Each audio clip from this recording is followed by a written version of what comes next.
Seja muito bem-vindo. Está começando As Liberais, o programa que entrevista mulheres com histórias interessantes para contar. E hoje temos uma convidada muito especial, superação e generosidade, acho que são atributos que definem a nossa convidada de hoje, que a Branca já vai apresentar. Mas antes disso, quero convidar você que está aí nos acompanhando a se inscrever aqui no nosso canal da Revista Oeste no YouTube. Não esqueça de deixar o seu like, o seu joinha para a gente, também deixar o seu comentário para dizer o que você achou desse programa. Se tiver sugestão também de entrevistada para a gente te convidar aqui para as Liberais, também vale compartilhar conosco. A sua opinião é sempre muito bem-vinda. Também não esqueça de ativar as notificações, aquele sininho que fica ali logo ao lado da inscrição, para você receber todos os alertas com a grade de programação aqui da Revista Oeste. Além das Liberais, nós também temos o Oestecast, comandado pelo Dagomir Marquesi, o Estúdio Oeste, que vai ao ar todas as quintas-feiras, além, claro, do nosso programa diário Oeste Sem Filtro, que vai ao ar de segunda a sexta-feira, sempre às 5h45 da tarde. Branca Nunes. Tudo bom, Paula? Tudo bem. Bom, a nossa convidada é a Mariana Fernandes.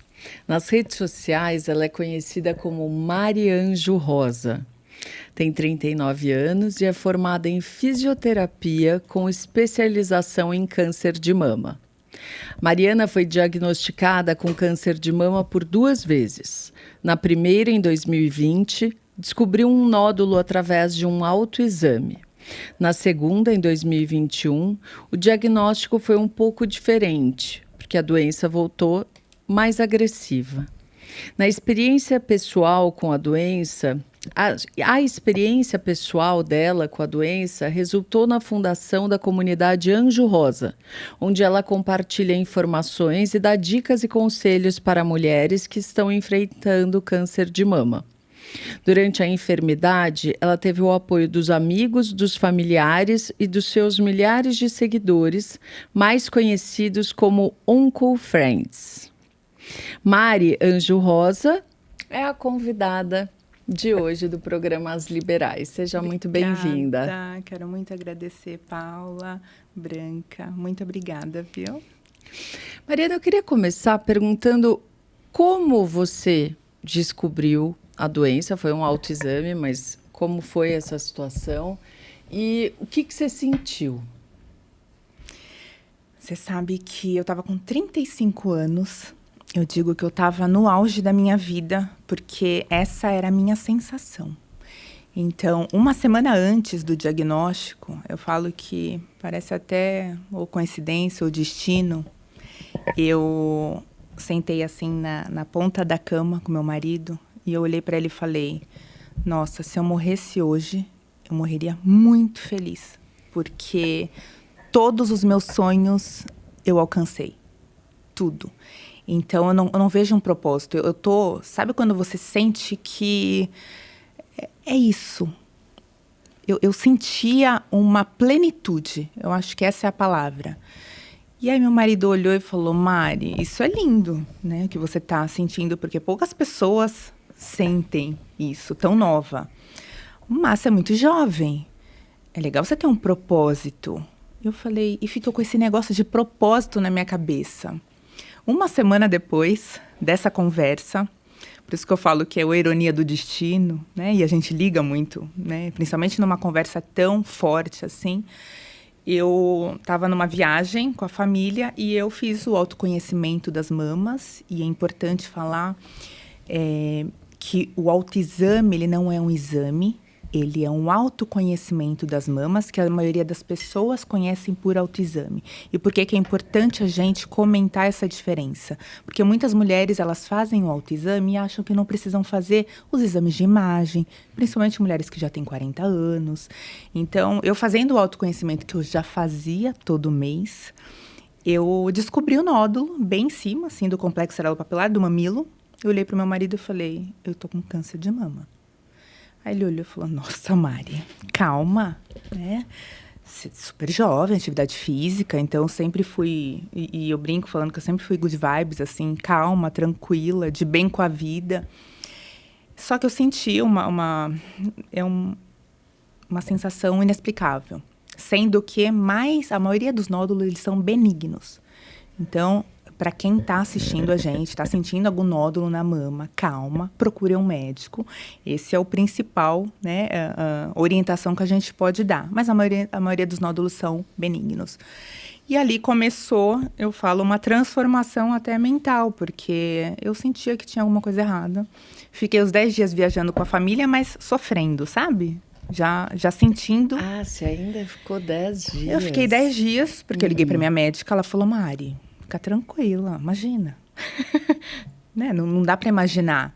E você fazia isso regularmente, uma vez por mês, você falou? E por isso que eu acho não, né? Que eu tinha certeza que aquilo não fazia parte da minha mama. Aí você marcou uma consulta? Na verdade, eu liguei e falei, ó, tô sentindo, né? Era médica amiga. E ela falou, Mari, fica tranquila. Assim que você voltar, a gente faz exames. E no dia seguinte que eu voltei, eu fiz os exames, eu moro em Santos. Foi lá.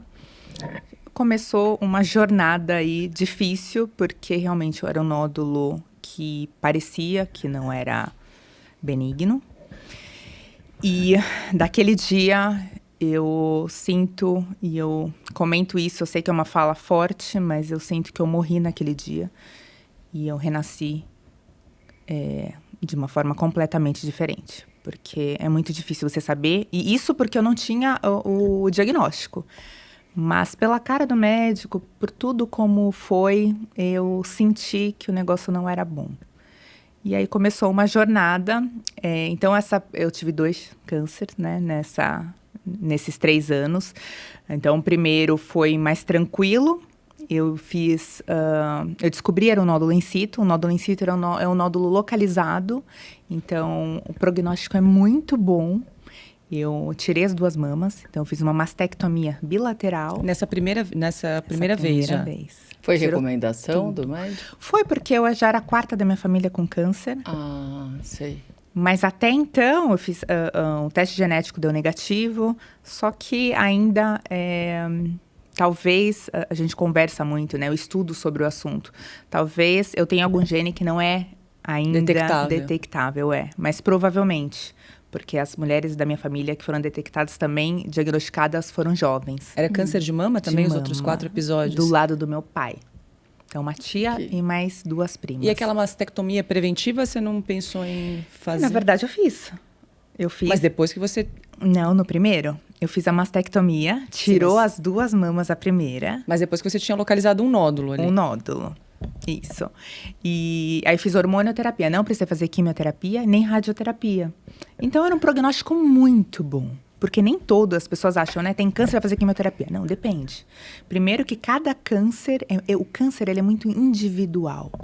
Ele não é uma doença que a gente está acostumado a ouvir. Ah, fulano tem câncer. Ah, igual minha vizinha, minha prima, minha mamãe. Não. O câncer é diferente. Ele tem nome, sobrenome, tipos, subtipos. E outra, o organismo da pessoa é diferente. Então, não é igual. E nessa primeira jornada, eu estava vivendo a minha vida. Então, eu tirei as mamas. Aí começou o quê? A pandemia. Que isso foi em 2020. Então, já que ano, que mês que você estava quando você descobriu? Janeiro? Foi em janeiro. Finalzinho de janeiro. Então, eu estava na minha recuperação, começou a pandemia, em março. Mas até é curioso, porque o que as pessoas estavam alucinadas de não poder sair de casa, aquele controle que as pessoas entenderam que a gente não tem da vida, e que os pacientes, as minhas oncofriends, sabem bem o que é isso, que a gente não tem um controle da vida, a maioria das pessoas sentiram isso.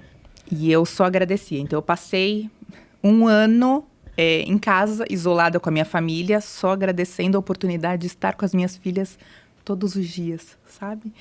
Então, essa foi a minha primeira jornada. E aí, o segundo diagnóstico, eu pensei em fazer a cirurgia para reconstrução do mamilo, porque eu não tenho desse lado. Então, eu coloquei a prótese, eu fiz a reconstrução imediata na primeira cirurgia da mastectomia. E eu fiquei 1 ano e meio sem o mamilo. Falei, eu acho que agora tá na hora, já tá melhor. Eu fazia exames a cada 3 meses, exames de imagem, né? Que a gente faz esse exame de acompanhamento. Tudo certinho. E eu fiz o autoconhecimento novamente no banho e eu descobri mais um nódulo. Um ano depois? 1 ano e meio depois. No mesmo local? Próximo. Sei. Só que eu já havia tirado a mama. E aí, na hora eu falei, não. E a prótese não dá mais dificuldade para localizar, assim? A prótese, no meu caso, não. Foi, como o tumor ele era muito superficial, e os meus dedinhos, meus médicos falam que é aquele dedinho De fisioterapeuta de físio, também. e de pessoa que eu falo que a importância de você, Paula, conhecer o seu corpo. Por isso que não só as mamas, qualquer coisa, seus órgãos, Pintas, sabe? né? Suas Manchas. pintas. Peça para alguém olhar suas costas, olhar para você, além do dia a dia. Então, eu tinha esse hábito. E esse hábito de me tocar, eu também, era comum, era frequente. Então, eu senti esse nódulo e nos exames não apareceu. E fiz os exames e apareceram, na verdade, 6 nódulos. Então, apareceram 3 nódulos in situ e 3 invasivos. Então, esse segundo diagnóstico foi bem mais grave. E uma das perguntas que eu mais recebo é: como você teve câncer novamente na mama se eu tirei as 2 mamas? Né? É o que eu mais recebo na minha rede social. Na mastectomia, ele é retirado 95% da mama. Precisa ter uma camada de gordura, uma camada de pele para fechar. Senão há uma necrose. Então, alguma célula ficou ali. Eu não questiono, porque eu falo, né, os médicos excelentes, num hospital excelente, tem coisas que a gente não tem como saber e não adianta eu ficar questionando. E a partir daquele momento, eu falo que eu tive que fazer o combo completo.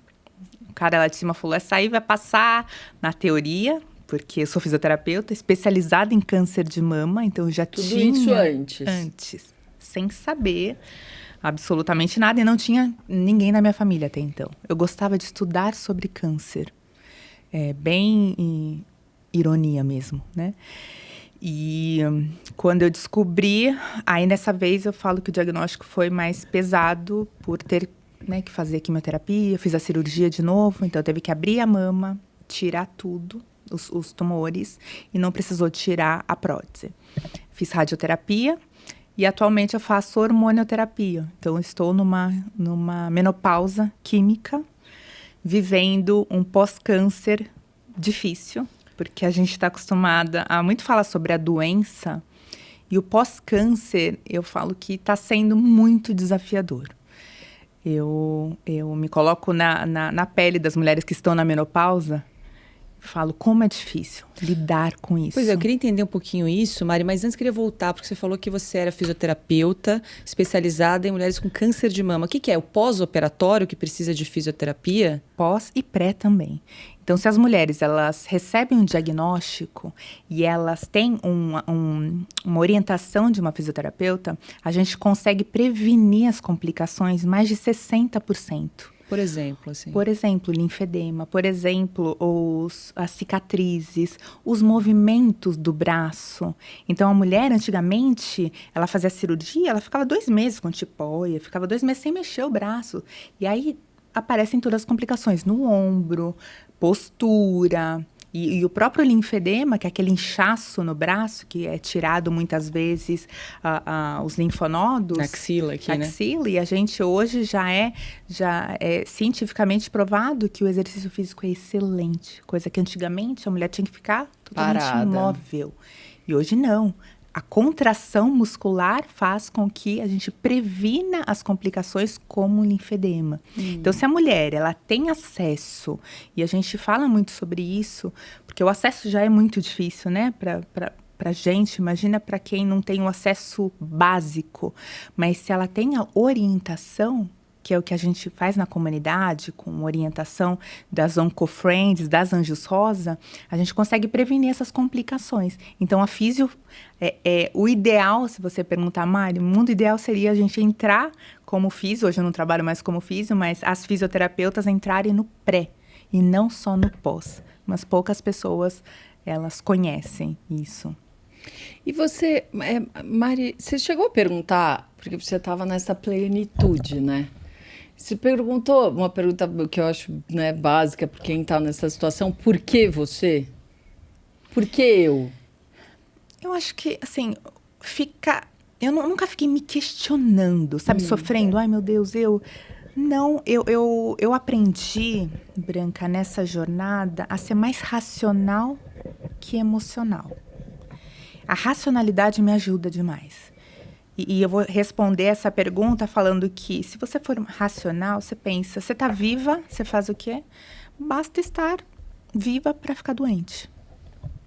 Então, porque eu falo, eu estou viva, então tudo pode acontecer. Agora, interessante que essa plenitude, essa sensação que eu tinha, eu lembro muitas vezes eu deitada assim na minha cama, eu pensava assim, nossa, minha vida é muito perfeita. Eu nunca sofri de verdade na vida.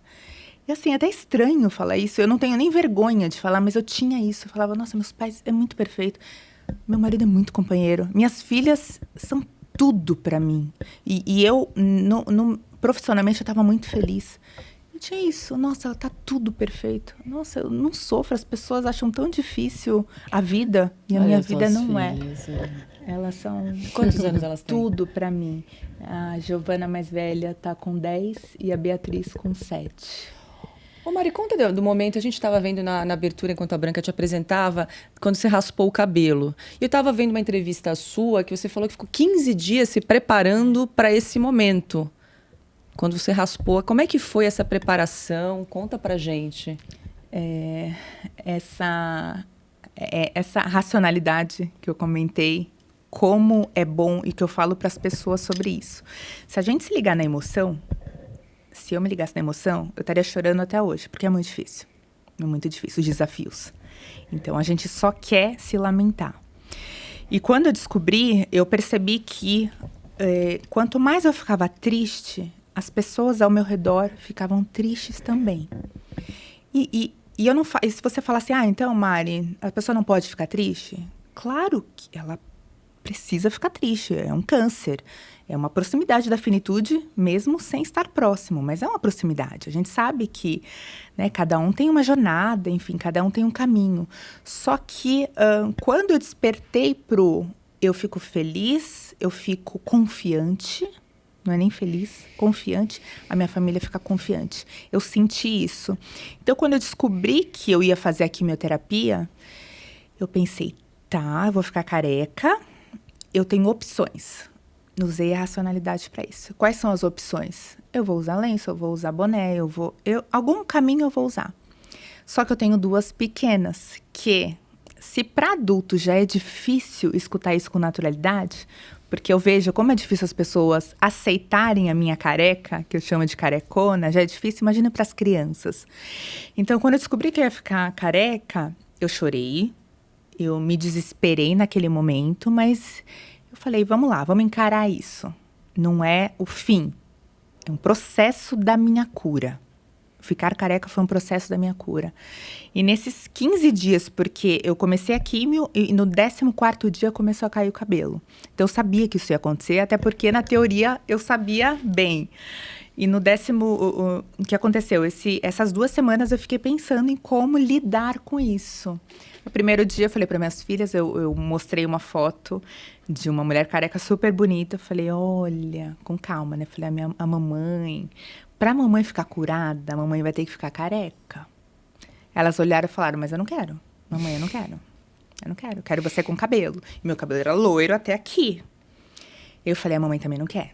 Então, uma das coisas que eu falo que foi importante e que eu passo para as pessoas é falar a verdade. Para a criança, óbvio, né? Que não é aquele falar a verdade com palavras delicadas. Mas eu nunca consegui esconder que eu estava com medo.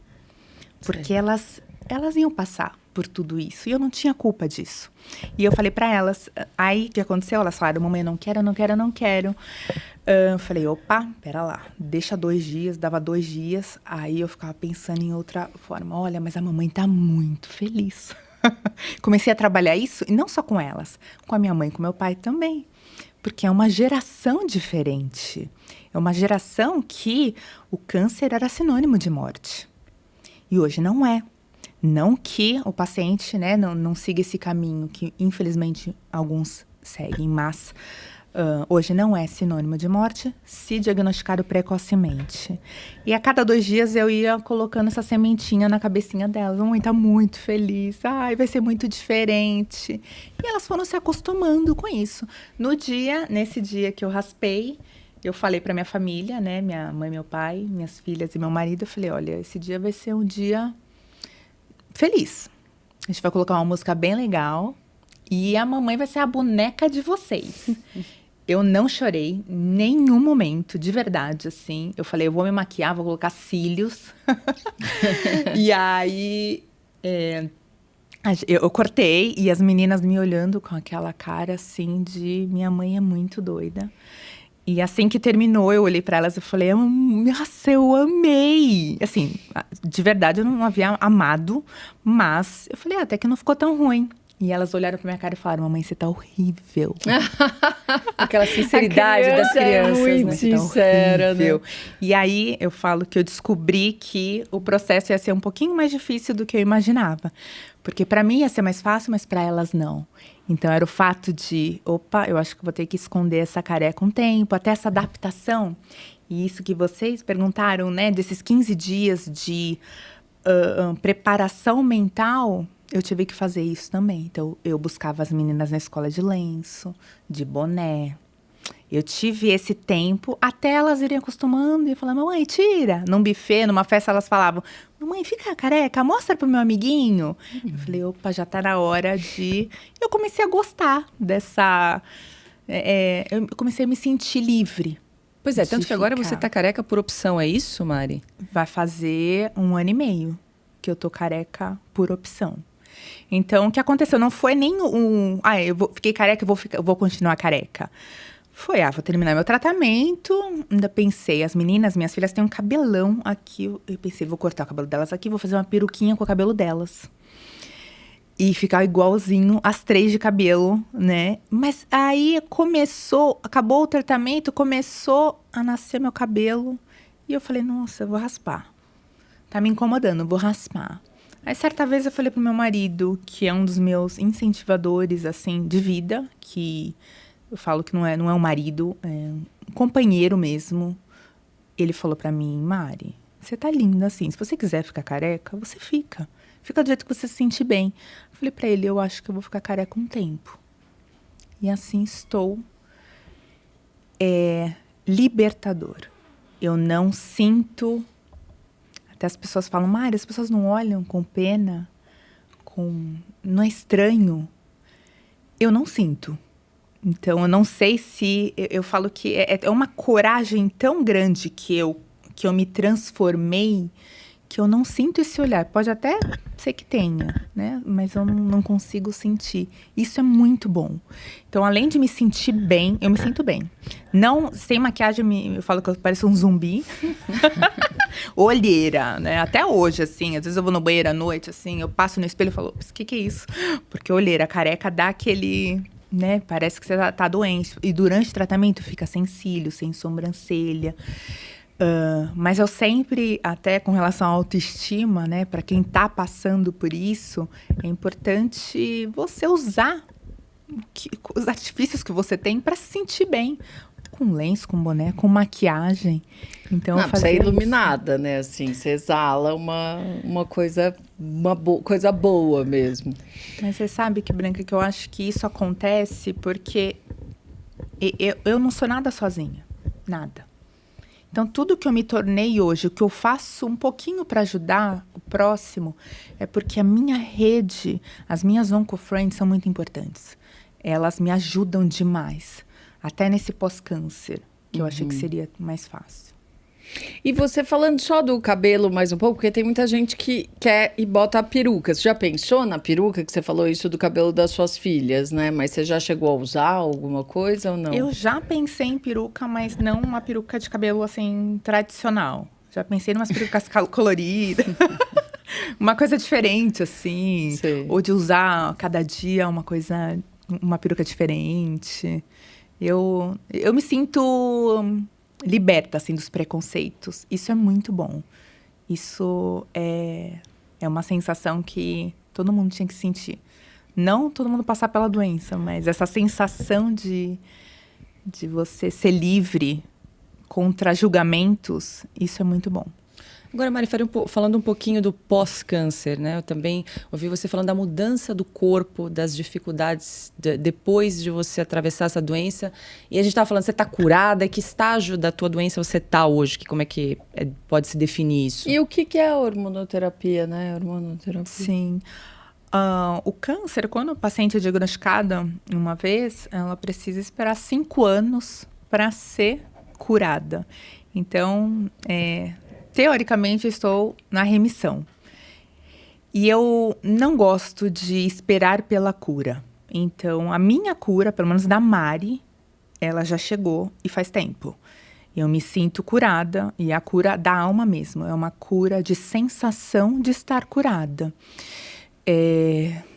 Vai muito ligado a essa liberdade que eu falei, que eu sinto, né? De não ter julgamentos. E esse é um nascimento de uma amorosidade ao próximo que eu não consigo explicar o que eu sinto.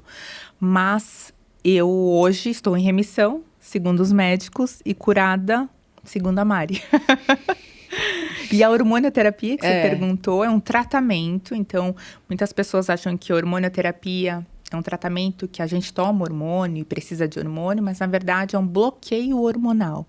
Então, essa menopausa química é porque o tipo de câncer que eu tive, e nem todos os tipos de mama, câncer de mama são tipo hormonal, mas o meu foi.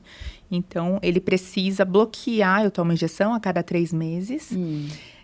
Que eu filmo também nas redes sociais, eu explico um pouquinho como é que funciona isso. E isso bloqueia os ovários para não ter hormônio circulante, para não alimentar o tipo de câncer. Entendi. E com isso eu estou numa menopausa. E é isso que eu falo que é tão desafiador. E é um desafiador porque a menopausa já é difícil para uma mulher naturalmente. Então, para nós que somos pacientes oncológicos, é muito mais difícil porque é um bloqueio instantâneo. A gente toma um medicamento que corta. E aí começa a aparecer os sintomas da menopausa e é uma transformação. Então, você tenta imaginar que é uma transformação física, porque o câncer ele faz isso, tanto de mama, né? Hoje eu não tenho mamilo, eu fiquei careca, o meu corpo ele não responde mais do jeito que respondia. Então, atividade física você faz? Não. Eu faço, teoricamente, todos os dias. E na prática, eu faço pelo menos 3 a 4 vezes na semana. E aí eu começo a correr as frustrações. Porque eu gostava muito de treinar. O quê? Academia, musculação? Academia, musculação, correr. Fui bailarina há muitos anos. E hoje socorro Deus, de verdade. Eu brinco falando socorro Deus porque é muito difícil. Você sente cansaço, assim? Um cansaço, uma moleza. E aí é muito difícil as pessoas até ao nosso redor entenderem isso. Nossa, você era tão animada, tão disposta. E hoje eu acordo assim, cansada. Por exemplo, eu não tenho dor articular, mas é muito comum as mulheres, as oncofriends, sentirem dores articulares. Você fala, poxa, você tem 39 anos, com dor. Então, por exemplo, eu não tenho dor articular, mas se eu agachar aqui, eu não levanto. Eu só levanto com apoio, sendo que eu treinei a vida toda.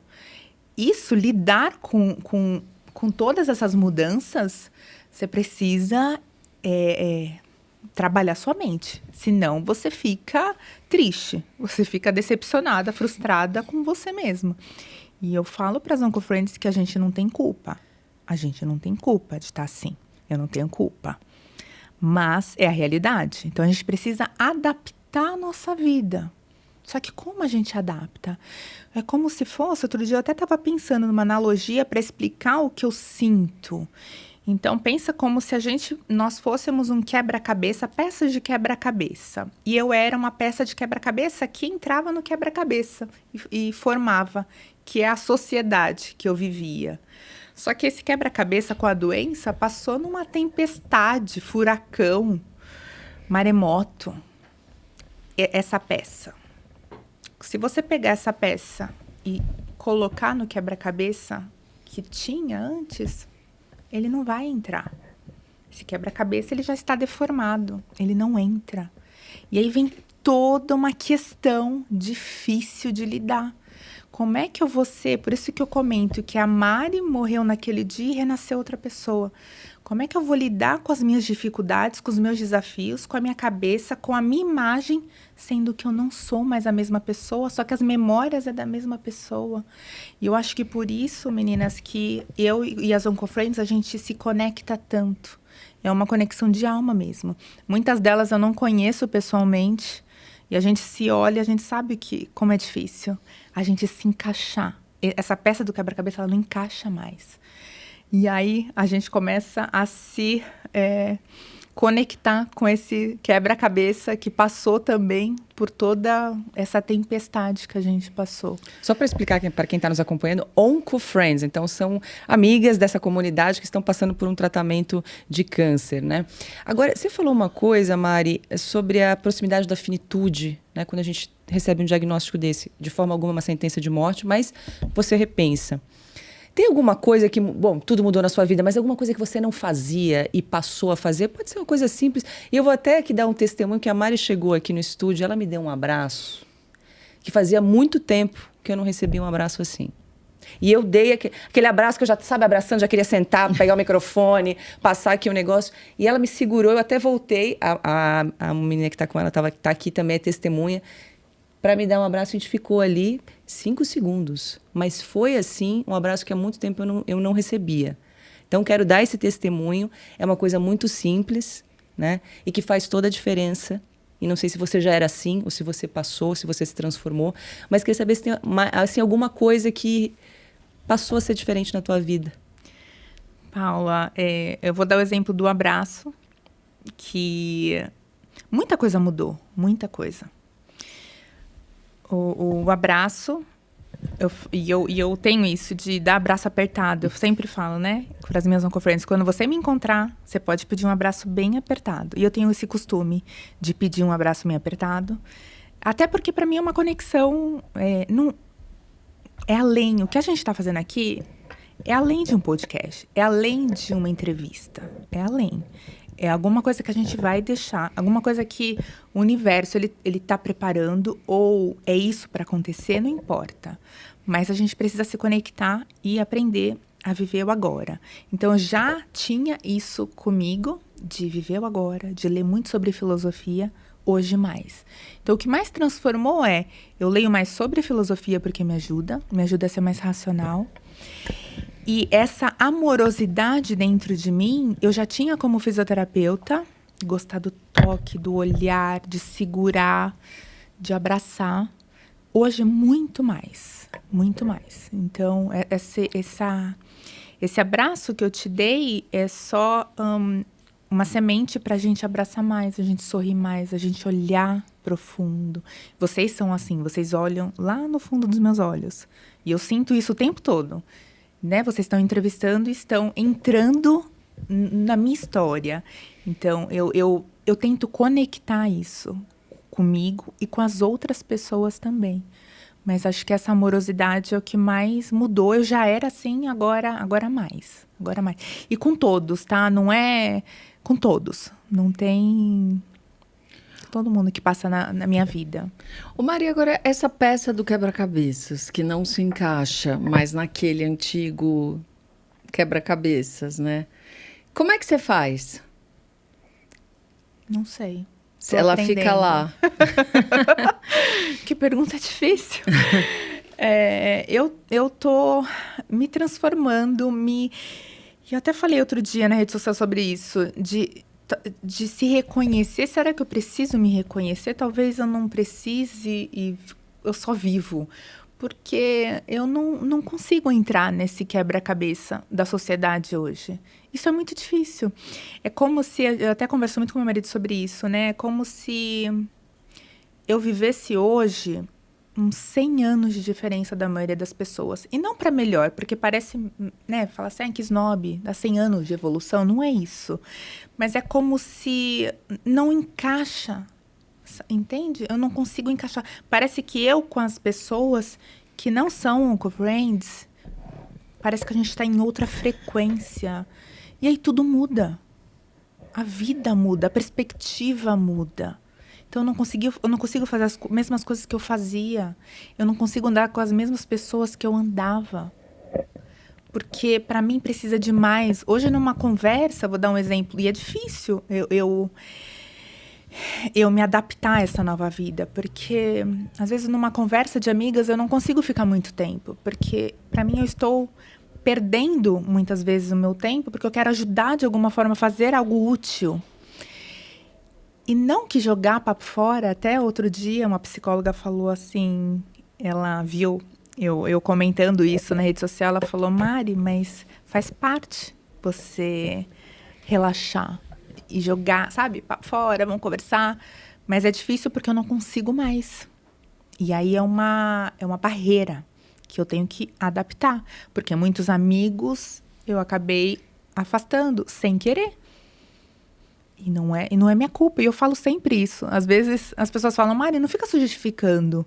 Eu falo, não, mas eu sinto a necessidade de falar, olha, eu continuo amando muito os meus amigos.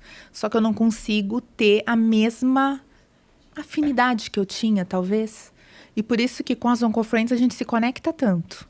E eu quero cada vez mais... Eu acho que uma coisa muito... Eu gosto de fazer essa conexão. De puxar e falar, olha, vem cá. Fica com a gente. Então, até falando um pouquinho, eu gosto de falar, né? Já vou falar da comunidade. Não, eu queria entrar justamente nessa rede de apoio. Como é que foi de você transformar essa tua dor, esse teu sofrimento numa grande rede de apoio? Hoje você tem... tá aí, ó. O que é esse... Aí é o Face, né? Esse é o Face. Aí... E tem o Instagram, acho que você... Tem, no Instagram é o que eu uso, é o Instagram. E a comunidade são mais de 200 mil, né? Isso. E aí, antes da gente comentar um pouquinho, vou pedir até para a produção exibir o teu Instagram, porque tem muita publicação muito bacana. Queria aproveitar para convidar quem está nos acompanhando para assinar a Revista Oeste. Você falou de leitura, de informação. Nós aqui da Revista Oeste temos, além do site, revistaoeste.com, também a nossa revista digital. Eu estava até contando aqui, Branca, semana passada tive a oportunidade de participar da mesa do podcast do Dagô, falando que nós aqui, a gente vive assim, a quantidade de informação que a gente tem hoje é absurda. Né? As pessoas vivem assim, às vezes, o que eu vou assistir, o que eu vou ler, o que eu vou consumir de conteúdo, porque tem muito, um mar, né? Um oceano de informação. E nós trabalhamos com isso, né? Nosso trabalho aqui é selecionar conteúdos. E a Oeste faz isso, né? No site, Revista Oeste, tanto na nossa revista digital, a Branca, diretora de redação. Então, toda semana seleciona aí os textos que são publicados toda sexta-feira na nossa revista. E é uma oportunidade, então, você que às vezes se vê nesse mar de informação, de uma seleção de conteúdos bastante diferenciados, que você não encontra em outro veículo de comunicação, tanto os assuntos quanto a abordagem dos temas. Realmente nós fazemos aqui uma seleção diferenciada. Então, convido você que está aqui acompanhando as Liberais a conhecer o nosso site e a investir também numa assinatura digital, porque, afinal de contas, nós aqui na Revista Oeste não aceitamos publicidade estatal. Então, aqui não tem dinheiro de partido político, de nenhum governo. Então, a gente depende muito da sua assinatura, do seu apoio para continuar projetos aqui como as Liberais, como o nosso site, nossa revista digital.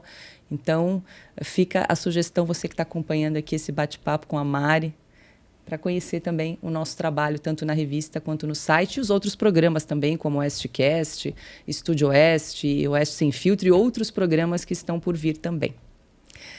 Bom, agora, Mari, voltando para você falar um pouquinho... Até aí tem o Instagram, né? Isso. Para falar um pouquinho dessa comunidade, dessa rede de apoio. Quando é que você teve a ideia de transformar o que você estava vivendo em uma rede para compartilhar, né?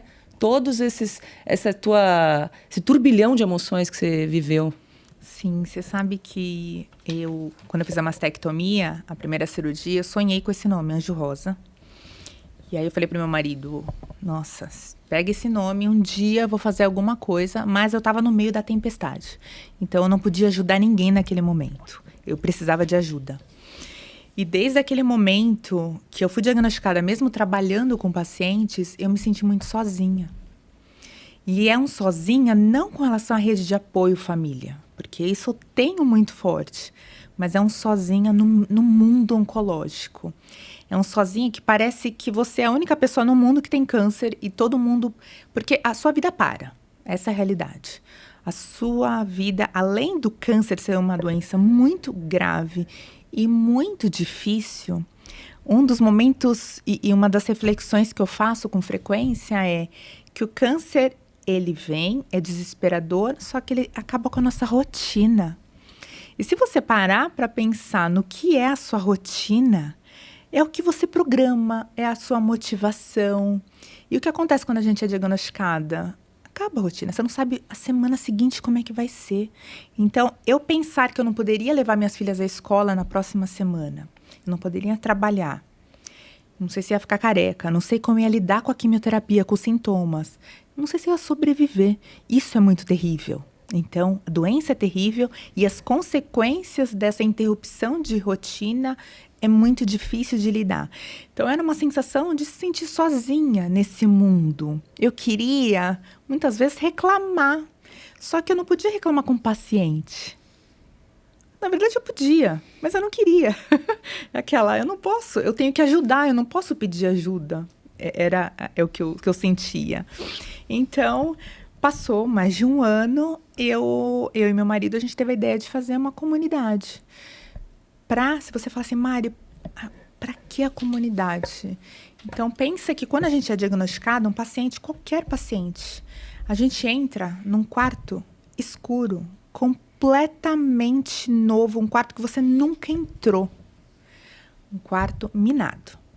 Porque depende de onde você vai pisar, a sua jornada vai ser diferente. E é desesperador entrar num quarto e você não conseguir sair desse quarto. Esse quarto, ele vai começar a se iluminar, uma janela vai começar a se abrir e você vai começar a ver o caminho, uma luz mesmo. Quem que abre a janelinha? São as Oncofriends. São as pessoas que passaram pela jornada e seguram a sua mão. Eu falo que mostram o caminho. Então, naquele momento, eu pesquisei na internet comecei a seguir muitas meninas, até jovens, falando, como é que vai ser a partir de agora? E elas começaram a iluminar meu caminho sem saber que estavam iluminando. De mostrar que eu falei, nossa, então eu vou por aqui, porque ela foi também, eu acho que eu vou. Só que eu sentia a falta de uma corrente mesmo, de um abraço, de ser acolhida. E naquele momento, quem me acolheu, uma ONG que me acolheu, e eu sou, assim, muito grata, é o Oncoguia, que é uma ONG muito importante na minha vida, que eu falo que foi a partir deles que eu pensei na comunidade, porque eles me ajudaram demais. Só que o Oncoguia é para todos os tipos de câncer, é uma ONG muito, muito linda. E eu falei, nossa, eu vou fazer alguma coisa para pacientes com câncer de mama, para acolher essa paciente. Então, eu fiz essa comunidade, que é uma plataforma, se chama Comunidade Anjo Rosa. Então, é fora das redes sociais. Agora, nós temos o aplicativo também, é só colocar Comunidade Anjo Rosa, que vocês acham. Tem uma sede física? Não. Porque eu falo que é o Brasil inteiro, internacionalmente, eu falo que só está começando uma sementinha que tenho certeza que vai ajudar muitas pessoas, e a comunidade não é da Mari, então não é minha comunidade. A comunidade é a nossa comunidade, para pacientes, familiares e qualquer pessoa que quiser entrar para conhecer um pouquinho do nosso mundo. E em outubro do ano passado, em Outubro Rosa, eu convidei 10 Anjos Rosa, que foram 10 meninas que fizeram parte da minha jornada, muitas delas sem saber que fizeram parte. E eu falei, vamos iluminar o quarto escuro de outras meninas, mulheres que passaram pelo câncer. As 10 abraçaram a ideia. E agora, a cada 3 meses, eu adiciono mais 10 e a gente vai fazendo uma corrente. Então, essas 10 Anjos Rosa, que agora já são 20, elas acolhem, elas trocam experiências através da comunidade. Então, qualquer pessoa pode ir lá e fazer uma pergunta que as Anjos Rosas vão responder, as Oncofriends vão responder, e eu filtro tudo porque Mas Anjo Rosa é quem já passou pelo câncer. É. E você teve um encontro presencial, não teve? No Rio de Janeiro. Foi, assim, lindo. Não foi nada programado, assim, de, vamos fazer... Eu falei, tô indo pro Rio, quem quer me encontrar lá no Rio de Janeiro? E aí tinha mais de 80 mulheres, assim, do dia para a noite. E aí foram 37, 38, numa quarta-feira, 2h da tarde. Foi lindo, assim, o encontro. Eu falo, aquele encontro de almas, porque foi tão mágico, num dia maravilhoso. Foi a primeira vez que eu fui ao Rio, então foi muito mais especial.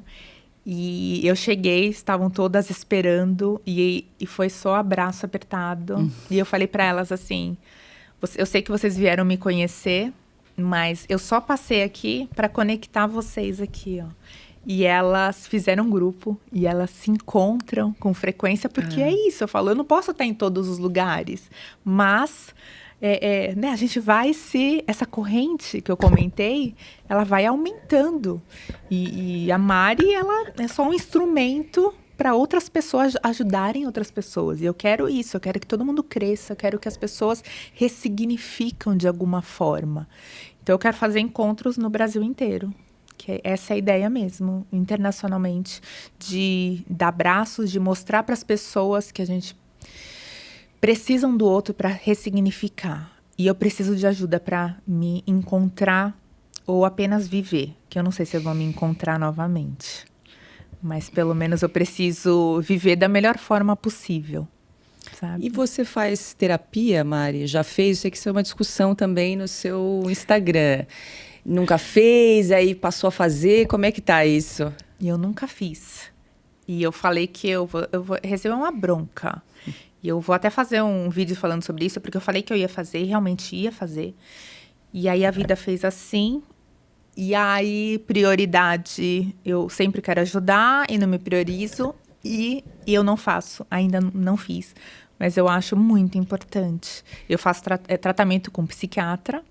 Então, foi um tabu. Outra coisa que foi muito bacana, eu abri isso na minha rede social, que eu falei pro meu marido, eu acho que eu vou enlouquecer. Porque essa menopausa, tudo que aconteceu comigo, eu acho que eu vou enlouquecer. E aquela sensação, não de culpa, mas de, poxa, eu tenho tudo pra ficar muito bem. E eu não tô bem. E eu tinha uma sensação, não é isso que eu falo para as pessoas, procurarem tratamento. Se você não estiver se sentindo bem, procure ajuda, fale para as pessoas ao seu redor. Porque eu me senti irritada, eu acordava irritada. Essa era o meu sintoma de precisar de um tratamento. Irritada com tudo, irritada comigo. A sensação que eu tinha era de sair do meu corpo e não sei para onde, mas era de sair. E aí, em um determinado dia, é muito importante, acho que vale falar isso, eu estava numa rede social de uma influencer e ela estava na Grécia, numa festa, bebendo com as amigas, super feliz. E eu vendo, assim, aquele momento dela, eu olhei e falei, nossa, graças a Deus. Pensei, graças a Deus que não sou eu que tô lá. Graças a Deus que eu tô aqui na minha cama quieta. E naquele momento, eu falei, eu não tô bem? Veio a Mari e falou, Mari, porque eu sou muito festeira, eu gosto de sair, gosto de beber com as minhas amigas, gosto de dar risada. Gosto de curtir a vida. Aquele momento eu saí e fui na farmácia direto. Falei, eu preciso me tratar. E aí, eu não ia falar para as Oncofriends, eu não ia falar na minha rede social que eu estava tomando um antidepressivo. E naquele momento eu falei, quer saber, eu vou falar sobre isso. Eu vou falar que eu não estou bem. O meu medo era incentivar as pessoas a tomarem remédios sem necessidade. Só que eu abri o meu coração. Eu falei, olha, eu não tô me sentindo bem e eu vou dar uma chance pra mim. Se meu médico falou que eu preciso de um psiquiatra, eu vou. E aí é muito interessante passar por isso, por esse caminho, porque aí você começa a escutar, nossa, mas você é tão feliz, precisa de antidepressivo? Porque não é felicidade. O que eu tenho é químico. Hoje eu não tenho um hormônio circulante, é difícil. O hormônio da alegria, da felicidade, sim, da libido. Como é que eu faço? Eu preciso administrar isso. E depois eu falo que depois daquela imagem daquela moça na Grécia, me marcou tanto que eu comecei a fazer tratamento, falei para as pessoas. Gente, sem brincadeira, foram assim, mais de 2.000 pessoas num dia falando sobre isso. Mari, eu também sinto isso. Obrigada por falar, porque muita gente não toma e não fala. E aí eu comecei a entender que eu precisava falar sobre isso, mas com muito cuidado. Eu falava, gente, precisa avisar o médico. E o mais importante, procura ajuda. né? Independente se é antidepressivo ou não, ansiolítico, terapia. Terapia é o melhor caminho sempre. Ai, mas né? eu nunca me esqueço que eu fui numa palestra da Monja Coen.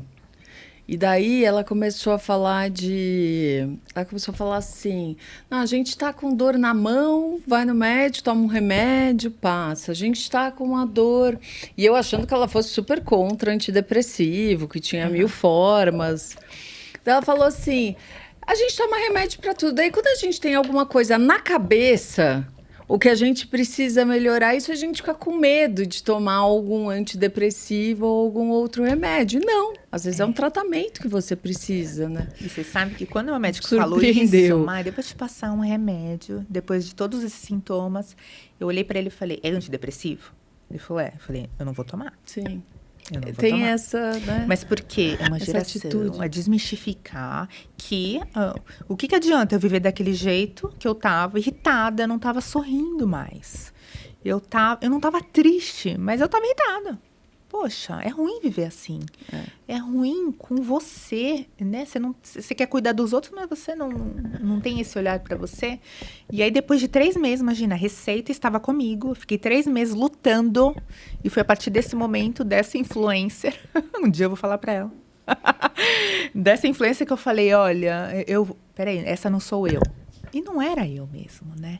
Então eu falo para as pessoas, prestem atenção. E muitas mulheres, depois disso, desse relato, começaram a prestar atenção.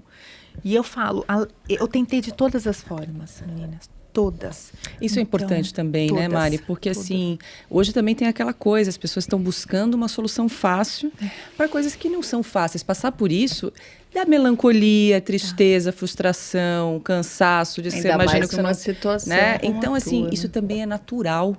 As pessoas não querem mais passar por nada, né? Assim, é pílula para tudo.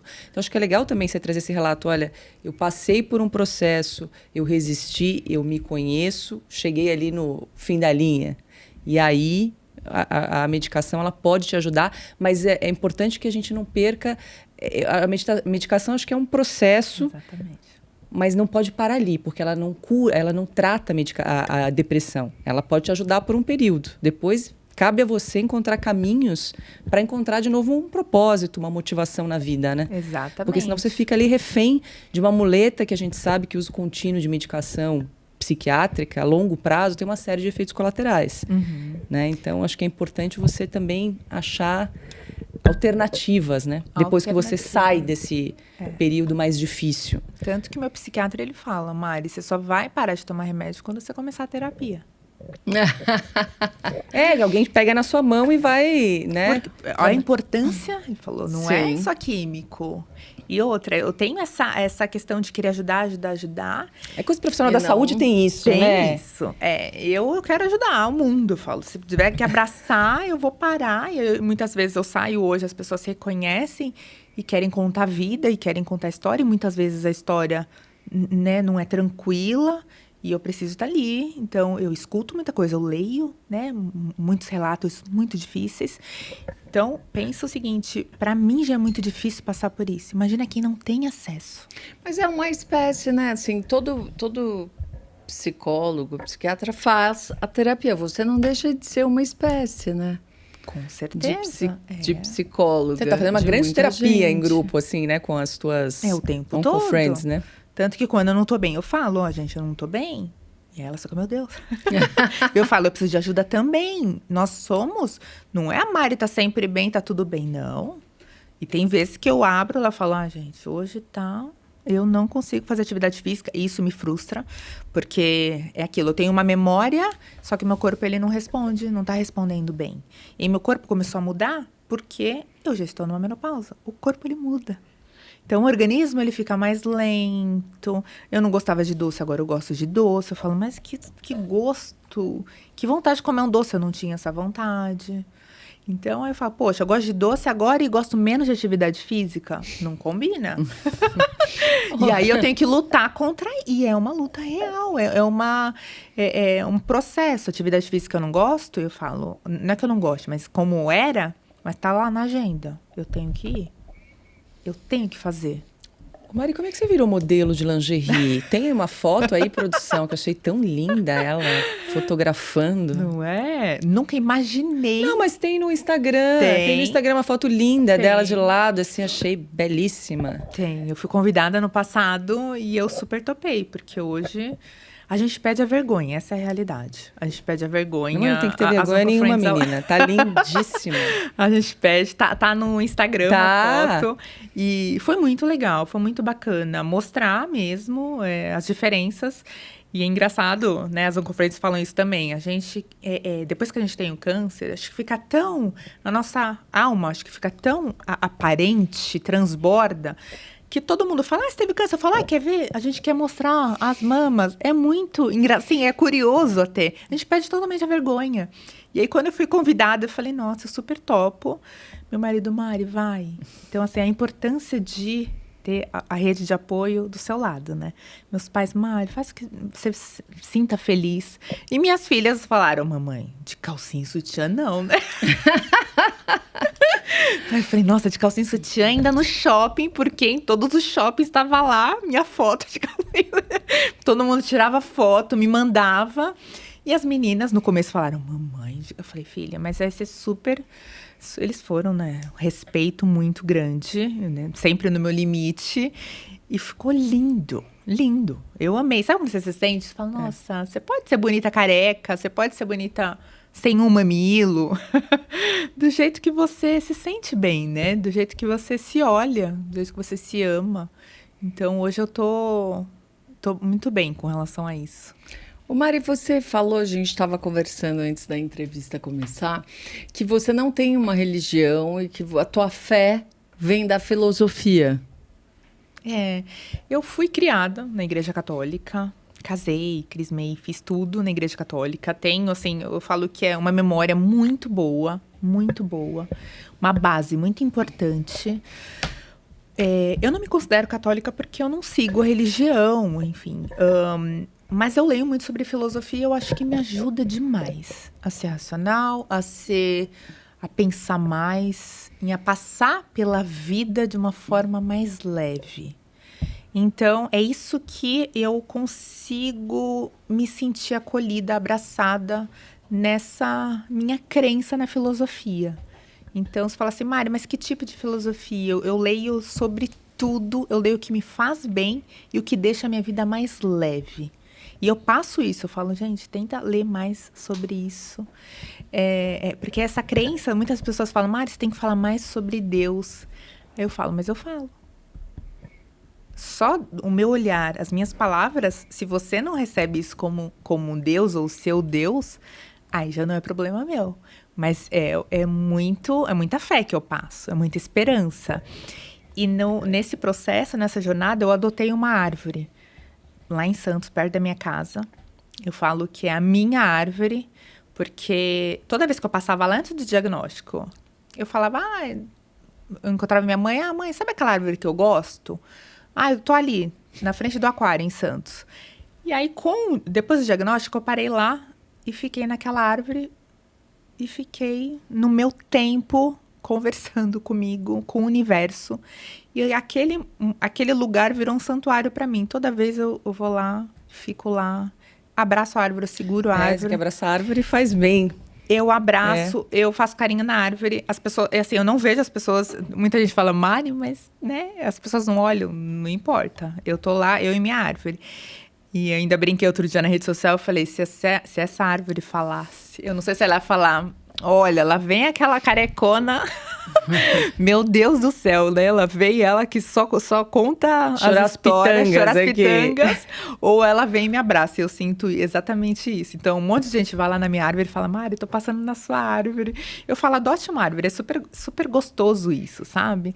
E num dia, eu lembro, determinada certa vez, eu tive o diagnóstico da recidiva. Eu lembro que eu sentei na árvore e eu achei a árvore tão triste que eu desabei na árvore. Eu falei, nossa, até você tá triste? Porque tinha caído todas as folhas. E, enfim, é um processo. Então, eu fiquei olhando a árvore e falei, nossa, a nossa vida é assim, né? Daqui a pouco vai estar florida de novo. E vai estar super ciclos, né? Maravilhosa de novo. Só que naquele momento ela estava seca. E ela tava igual eu, né? Muito triste. E é isso, eu paro lá, eu faço minha oração lá, eu me conecto, eu peço pelas minhas Oncofriends lá. É um lugar muito especial para mim, muito... que a gente... é importante ter, né? As pessoas têm uma igreja, um culto. Lá é o meu lugar que eu passo lá e eu falo para as meninas, minha árvore! E aí elas põem a mão. É muito gostoso isso, sentir, sabe? Ô, Mari, a gente está finalizando aqui o programa e aí temos um quadro aqui nas Liberais que é uma perguntinha bônus, surpresa. Ai, para meu você Deus. pescar aqui Tá. a nossa caixinha, nosso cubo mágico. A Branca vai ler. Tchan, tchan. Tchan, tchan, tchan, tchan. É uma pergunta. Quem que você indicaria para as liberais, para ser entrevistada aqui? Pro podcast, Quem que você gostaria de ver sentado nessa cadeira aí? a minha amiga Simoni. Olha, legal. Boa dica. Ela se transformou tanto nesse processo que eu gostaria que ela passasse um pouquinho da jornada dela, que ajudou muitas pessoas com o diagnóstico dela, falar sobre a doença da forma que ela tem falado. Pega mais uma, então, para ver se ela... Pega mais uma. Pega. Você lembrou a Branca aqui. Opa! Ai, adorei isso. É.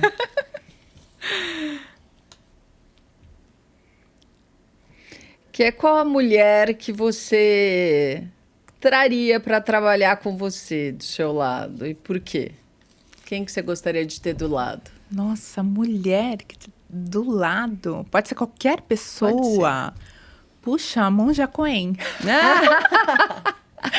As duas careconas. Não, Olha. de verdade, assim, eu escuto tanto. Ó, você falou qualquer pessoa. Sim. Eu acho, assim, ela é... Eu corro na praia, eu vou caminhando, sempre escutando, né? Não é podcast, né? Que ela tem. Ela tem um minuto. Ela fala, exatamente. né? E é uma delícia, assim. E me ajuda muito. Imagina trabalhar assim, né? Ia conversando, a gente ia trocando figurinhas, as duas careconas. É a pessoa que vem na minha cabeça, assim, que me ajuda diariamente. Muito bem, Mari. Foi uma delícia o bate-papo. Obrigada por aceitar compartilhar essa sua experiência com a gente aqui. Obrigada, foi muito boa. Uma mulher que inspira. Obrigada, eu quero agradecer muito. Foi assim, foi diferente. Foi profundo, foi gostoso. Quero agradecer, falar para as pessoas que estão me assistindo que é muito difícil ser diagnosticada. Mesmo você que não tem doença, eu quero muito que você se olhe com amorosidade, preste atenção no seu corpo. O diagnóstico precoce é sempre o mais importante. Então, não deixe para depois para fazer os exames de imagem, não deixe para depois fazer o autoconhecimento das mamas. Se você for diagnosticada com câncer, entre na comunidade, conheça o nosso trabalho, que é muito amor, muito acolhimento, você não vai se sentir sozinha. E eu espero vocês na próxima, quero agradecer de todo o meu coração. E procure ajuda, isso é muito importante. Parabéns pela tua generosidade. Para você que nos acompanha, obrigada pela companhia, pela audiência de sempre. A gente te espera aqui, sempre às 20h30 no canal da Revista Oeste. Um beijo.